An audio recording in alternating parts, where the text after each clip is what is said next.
एक तरफ समाजवादी पार्टी विरासत की सियासत को बचाने के लिए जी जान से जुटी हुई है, वहीं दूसरी तरफ बीजेपी ने पूरी ताकत झोंक रखी है।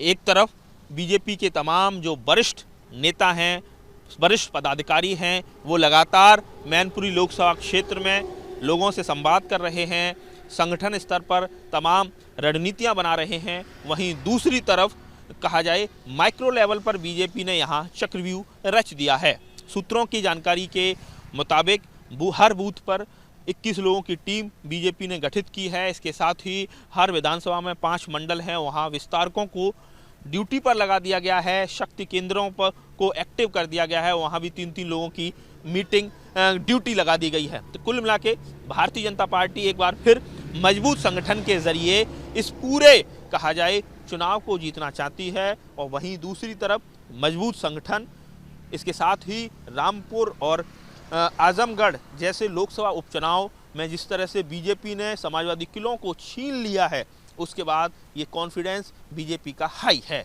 लेकिन मैनपुरी समाजवादी पार्टी का पिछले 3 दशकों से मजबूत गढ़ रहा है और ऐसे में समाजवादी पार्टी इस गढ़ को आसानी से लूज नहीं करना चाहती। यही वजह है कि विरासत की सियासत को बचाने के लिए समाजवादी पार्टी ने भी पूरी ताकत झोंक दी है।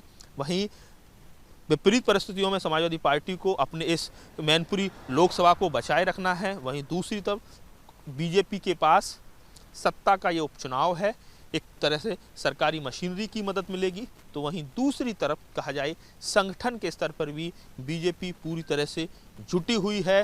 वरिष्ठ पदाधिकारियों की फौज बीजेपी ने उतार दी है। तो अब ये 8 दिसंबर के बाद ही तय होगा कि क्या नतीजे रहते हैं। लेकिन बीजेपी इस बार के उपचुनाव को बहुत ही मजबूती से ले रही है और बीजेपी चाहती है कि ये समाजवादी पार्टी का जो आखिरी दुर्ग है, इसको भी ढहा दिया जाए।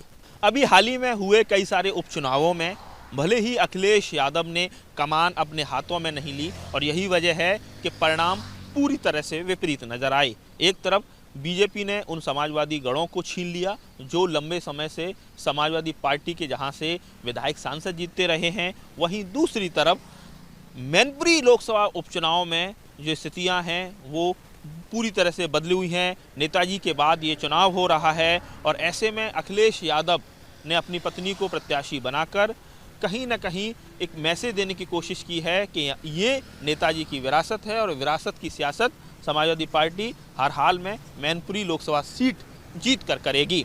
आज इस मामले में एक बड़ी कार्यकर्ताओं की बैठक दिल्ली के एक कॉलेज में अखिलेश यादव ने ली और इसे प्रतिष्ठा का चुनाव बताया। इसके साथ ही ये भी कहा कि लगातार ये देखा गया कि जो अभी हाल ही में जो विधानसभा चुनाव होकर गुजरे हैं, वहाँ कई सारे मजबूत बूथों पर अगर 2 से 5% तक अगर समाजवादी पार्टी का वोट शेयर बढ़ जाता तो समाजवादी पार्टी की सरकार होती। इसलिए बूथ मैनेजमेंट पर समाजवादी पार्टी अपना पुरजोर फोकस रखे हुए है।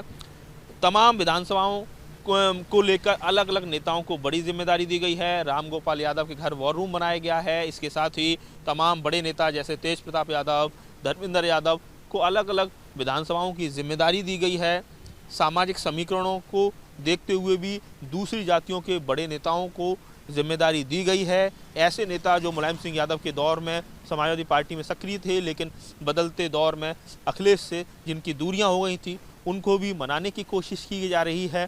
और अखिलेश यादव ने आज ये कहा कि ये चुनाव नेताजी के बिना हो रहा है, इसलिए हर हाल में इस चुनाव को जीतना है और यहाँ से जो मैनपुरी से एक बार फिर से समाजवादी पार्टी का प्रत्याशी ज़रूर विजयी होगा। इसके साथ ही ये भी कहा कि हमारा फोकस ये है कि जसवंत नगर से हम ज़्यादा मतों से आगे लीड करते हैं या करहल से खुद अखिलेश यादव विधायक हैं। ऐसे में समाजवादी पार्टी का सबसे ज़्यादा जो फोकस है 2 विधानसभा सीटों पर बना हुआ है, वो करहल और जसवंत नगर, जहाँ से हज़ारों की लीड होने की बात समाजवादी पार्टी की तरफ से दावा किया जा रहा है। वहीं दूसरी तरफ मुस्लिम और यादव के साथ ही अन्य जातियों के वोट पर भी समाजवादी पार्टी की नज़रें हैं और किस तरीके से उनको अपने पाले में मोबिलाइज किया जाए, क्योंकि भारतीय जनता पार्टी मुस्लिम यादव छोड़कर सभी जातियों में मजबूती से पकड़ रखती है और ऐसे में यही समाजवादी पार्टी की चिंता का विषय है कि इन जातियों में कैसे पैठ बनाई जाए। और जिस तरीके से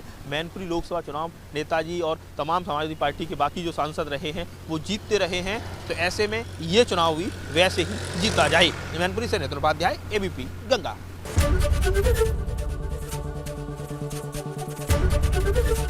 एबीपी गंगा, खबर आपकी, जुबान आपकी।